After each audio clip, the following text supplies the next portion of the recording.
রাষ্ট্রদ্রোহ মামলায় কারাবন্দী সনাতন জাগরণ জোটের মুখপাত্র চিন্ময় কৃষ্ণ দাসের জামিন শুনানির জন্য আজও আবেদন করেছে ঢাকা থেকে আসা আইনজীবী।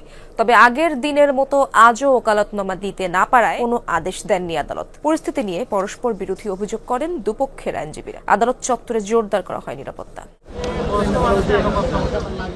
সকালে কড়া নিরাপত্তার মধ্য দিয়ে চট্টগ্রাম আদালতে আসেন সুপ্রিম কোর্টের আইনজীবী রবীন্দ্র ঘোষ। কারাবন্দী চিন্ময় কৃষ্ণ দাসের জামিন শুনানি এগিয়ে আনতে মহানগর দায়রা জজ সাইফুল ইসলামের আদালতে আবেদন করেন।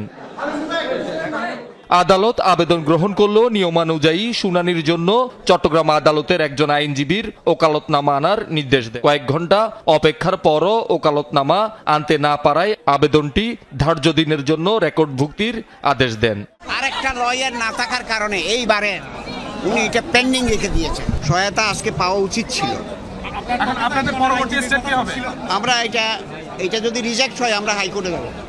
আগের দিন বুধবারও চিন্ময় কৃষ্ণ দাসের পক্ষে আইনি সহায়তা দিতে 3টি আবেদন করেছিলেন। ওকালতনামা না থাকায় তাও নাকচ হয়।